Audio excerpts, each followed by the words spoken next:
Halo, hai, Assalamualaikum warahmatullahi wabarakatuh. Apa kabar semua? Semoga sehat selalu ya. Oke, saya akan menyampaikan materi bimbingan konseling dengan tema mengenal coronavirus dan mengetahui aturan protokol kesehatan pada masa new normal pandemi COVID-19. Oke, walaupun pada kesempatan kali ini kita tidak tatap muka pada seperti biasanya, tetapi kita masih melakukan pembelajaran dalam jaringan ini.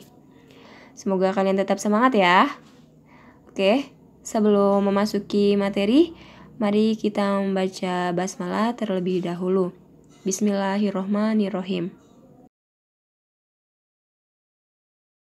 Oke, baik, kita langsung melanjutkan pada materi ya, yaitu coronavirus. Mungkin kalian udah gak asing lagi mendengar kata coronavirus. Mungkin kalian juga pasti sering menontonnya di televisi, membacanya di media sosial, mendengarkannya di radio, tuh. Oke, jadi virus corona ini merupakan keluarga besar virus yang menyebabkan infeksi saluran pernapasan atas ringan hingga sedang, seperti penyakit flu. Virus ini yang biasa kita sebut COVID-19, yang pertama kali ditemukan di kota Wuhan, Cina. Virus ini memang menular dengan cepat dan sudah banyak menyebar ke wilayah lain di Cina dan ke beberapa negara, termasuk negara kita ini ya, negara Indonesia. Jadi, tapi virus corona ini juga bisa menyebabkan infeksi pernapasan berat seperti infeksi paru-paru dan mungkin bisa menyebabkan kematian.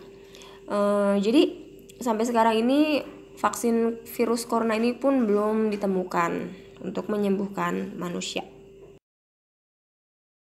Selanjutnya gejala-gejala virus corona yaitu gejala flu seperti demam, pilek, batuk, sakit tenggorokan, dan sakit kepala. Ataupun ada gejala penyakit infeksi pernapasan berat. Contohnya seperti kayak demam tinggi, batuk berdahak, bahkan batuk berdarah. Bisa sesak napas dan nyeri dada. Namun ada 3 gejala umum yang bisa menandakan seseorang bisa terinfeksi virus corona, yaitu demam tinggi dengan suhu di atas 38 derajat, batuk, bisa batuk berdahak, dan sampai sesak napas. Jadi menurut penelitian gejala COVID-19, munculnya itu dalam waktu 2 hari sampai 2 minggu setelah terpaparnya virus corona. Oke, selanjutnya penyebab dari virus corona. Ada dugaan bahwa virus corona awalnya ditularkan dari hewan ke hewan. Tapi kemudian diketahui bahwa virus corona itu juga menular dari manusia ke manusia. Nah, seseorang yang dapat tertular COVID-19 yaitu tidak sengaja menghirup percikan ludah dari bersin atau batuk si penderita COVID. Memegang mulut atau hidung tanpa mencuci tangan terlebih dahulu setelah menyentuh benda yang terkena cipratan air liur si penderita COVID. Kontak jarak dekat dengan si penderita COVID. Nah, misalnya bersentuhan atau berjabat tangan. Efeknya itu akan lebih bahaya kalau terjadi pada orang usia lanjut, ibu hamil, orang yang sedang sakit, atau orang yang daya tahan tubuhnya lemah, dan dapat menyebabkan kematian.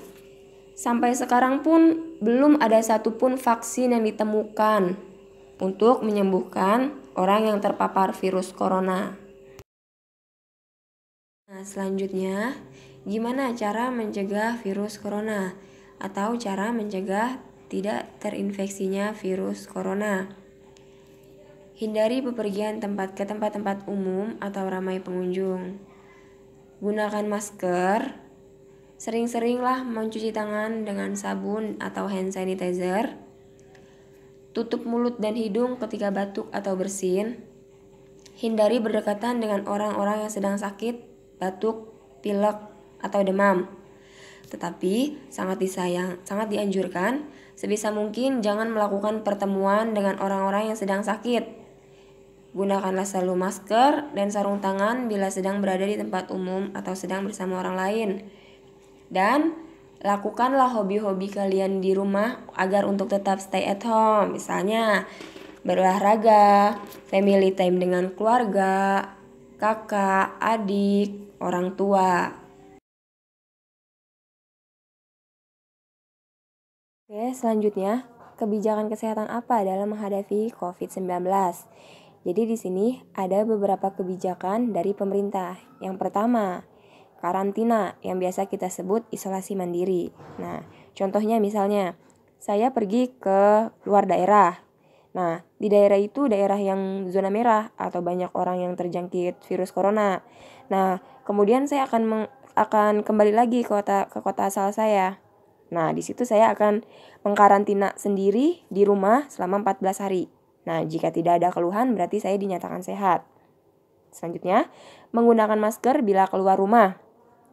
Sering-sering mencuci tangan dengan sabun atau hand sanitizer. Duduk jaga jarak atau social distancing. Cek suhu tubuh setiap akan memasuki instansi atau kantor. Tidak dianjurkan untuk mudik. Dan yang terakhir, etika bersin atau batuk.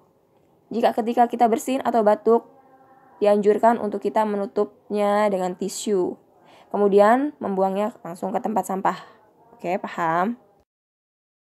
Nah, jadi kesimpulan dari topik yang sudah kita bahas adalah virus corona adalah jenis baru dari coronavirus yang menular ke manusia.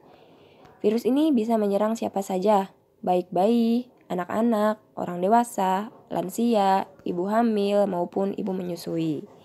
Nah, untuk kalian disarankan untuk tetap stay at home, di rumah aja, apalagi sekarang udah dalam keadaan new normal. Udah banyak tempat-tempat wisata dibuka, tempat makan, mall-mall. Jadi, kalau emang ada keadaan yang mendesak untuk kalian keluar rumah, tetap menggunakan masker, sering-seringlah cuci tangan, dan selalu jaga jarak untuk memutus rantai penyebaran virus corona. Oke, terima kasih. Sekian dari saya. Mohon maaf jika ada salah-salah kata. Tetap jaga kesehatan ya semuanya. Wassalamualaikum warahmatullahi wabarakatuh.